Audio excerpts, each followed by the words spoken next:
So currently, I'm watching Robert Greene on YouTube, and I thought about something while I was watching him because he was talking about the art of seduction and like why people are single and everything.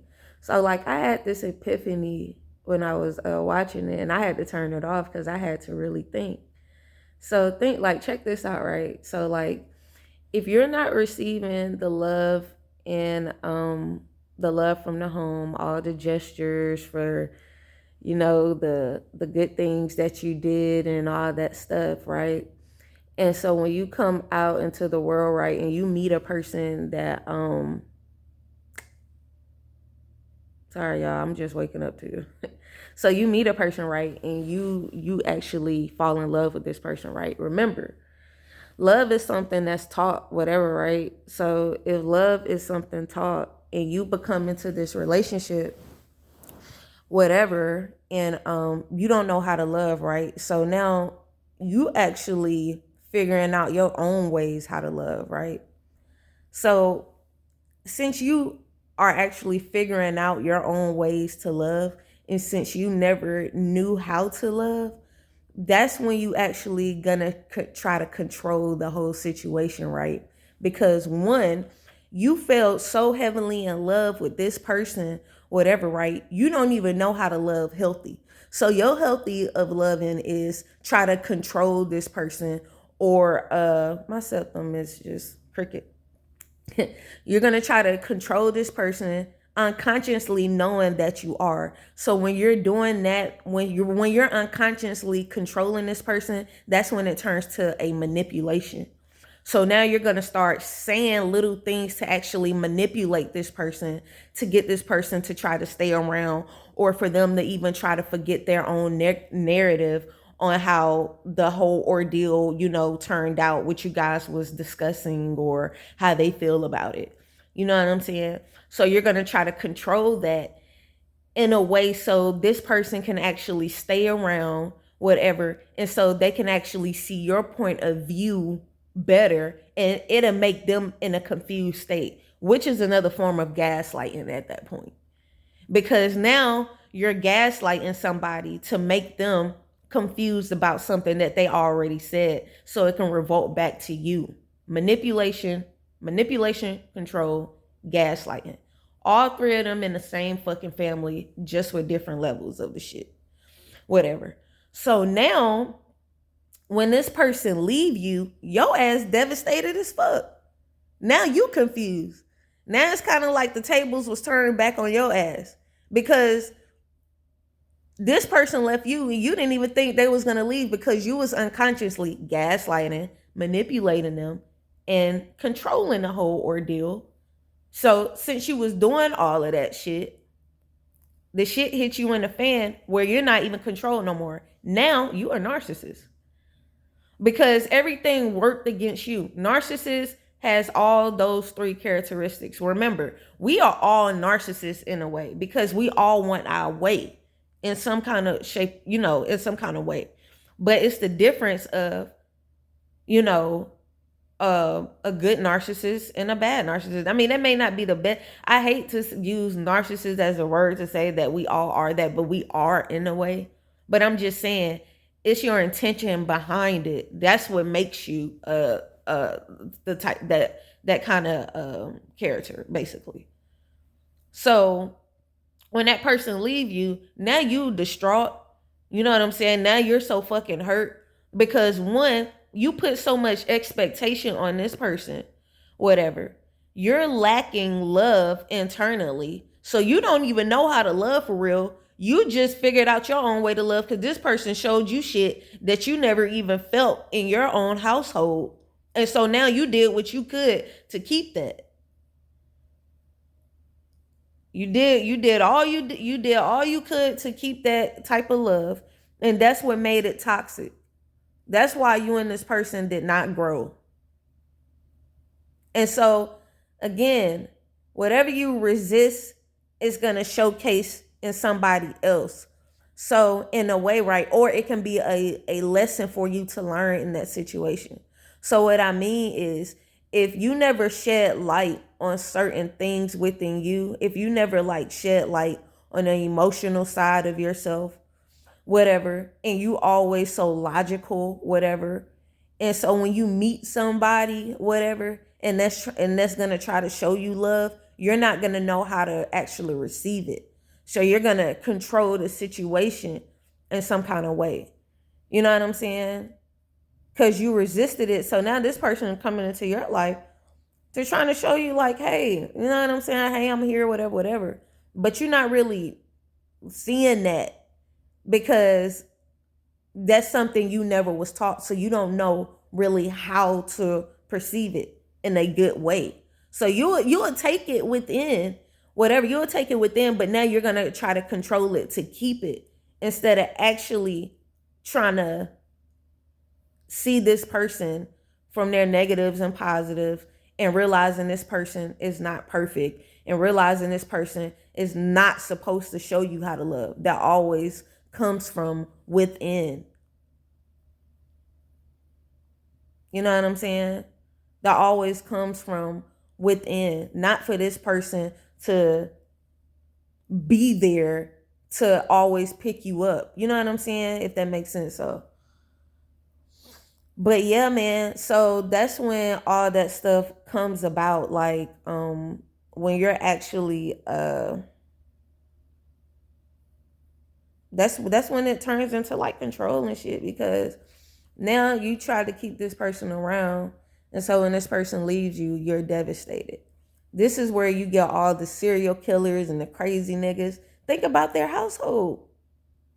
It's not like, your ass just wake up and decide to fucking, kill, or if you just decide to wake up big or something like that.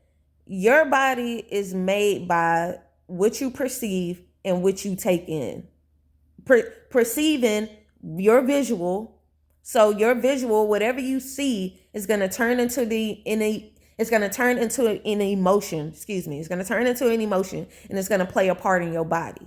So think about it, right? When you're happy, right? When you get some money, right? You're happy, right? So that dopamine is coming into your body, is going down to your nervous system. So now you all free. You want to do everything, right?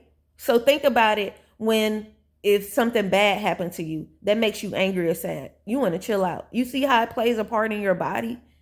So whatever you perceive is going to operate on how your body is. You know what I'm saying? So what you take in with food, that plays a part too, because that affects your mental, and that also transmutes into the body.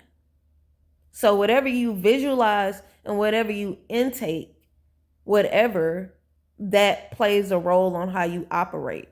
So if you see your mom getting beating or something like that, that's going to turn into an emotion within you. And so that's going to actually build up anxiety and anger within you. So when you get into your relationships, that was your love language that was taught. And so now you're actually going to put that on somebody else. You're probably going to start hitting somebody else. Everything is taught to us, perceive, and what we take in, what we eat and stuff.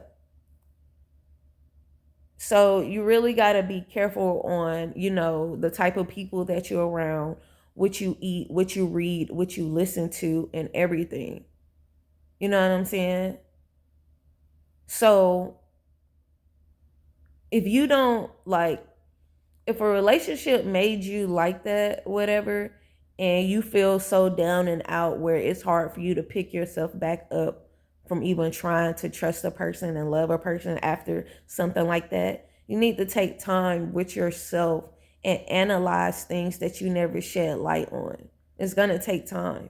You know what I'm saying? But again, as human beings, we get so uncomfortable with being alone, so we always feel like we need somebody. And that's where the codependency come in at. You know what I'm saying? All that stuff, the narcissism, all that stuff, manipulation, all that stuff can fall under codependency as well. You know what I'm saying? So even when it comes to your sexual desires, you're probably not even comfortable with your sexual desires, because again, growing up, whatever, your mom or your father didn't have them conversations with you regarding, intercourse with somebody you meet. You know what I'm saying? Like things like that. The birds and the bees conversations, that old school stuff. So now when you get into a relationship, you got to teach yourself. And when this partner is more sexually advanced than you, it's going to make you feel some kind of way. It's going to make you feel like, damn, like I don't even know. You know what I'm saying? Because one, in that kind of way, like, okay, in that kind of example, some people can be a little vulnerable and they will actually try to, teach themselves on how to have sexual in a relations with their partner if their partner is patient with them. But with a person that's actually trying to control something, they want to be the games. Like what I mean, like they want to know how to do everything. They want to come into this situation knowing how to have sex and knowing all this stuff, because that's a way to keep them balanced and not look vulnerable. Because again, they don't know how to look vulnerable because they never had that emotional connection. So all that stuff ties in with each other, dog. Like for real. I feel like my mind just went somewhere. I don't know why I felt like I just went off topic, but I didn't. I don't know. But yeah, I'm laying on my couch right now because I couldn't make it to my bed last night. I was like super tired. I got like bags under my eyes right now. Tired. I only slept like 3 hours. I'm about to go back to sleep, take a nap, then go to the gym, then get up and start my day. That's typically how my day goes. But yeah, I just wanted to have this AM message, whatever. And hopefully you guys have a great rest of your day and, stay productive, stay grandiose in a good way, have a lot of gratitude. And when you feel negative thoughts come into your mind, always reframe that and tell yourself positive affirmations all the time, because that's human beings. We need to be comfortable with actually feeling the things that we feel. You know what I'm saying? And that was always a problem with me. And that's what kind of built anxiety within me. And I noticed that the way that I move with me being all jittery and stuff, I was never comfortable on feeling certain things. You know what I'm saying? Because it's like, damn, why am I thinking this negative thought? Like, ew, I can't have this, not me. But at the end of the day, I need to feel that. You need to feel your emotions, feel them thoughts, whatever, but just don't stay in it. Let them pass by, but actually feel it, analyze it. You know what I'm saying? Analyze it, let it be that, and maneuver to the next. Because as a human being, the world is on a duality spectrum. So everything is in two. So even with the human, even with us, we're going to have negatives and positive duality. It's going to come up. But the more you keep working on it, whatever, them negative thoughts can slowly diminish. You know what I'm saying? They're going to pop up every now and then. You know what I'm saying? Because sometimes that can be the ego and stuff like that. But you just got to learn how to tame it. And so I'm just trying to give out stuff, what I learned from myself. And I'm still learning. And sometimes that shit can drive me fucking crazy.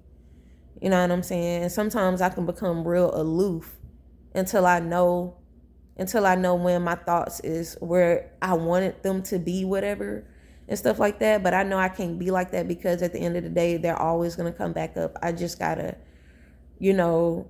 tell myself positive thoughts all the time when they actually try to flourish. But yeah.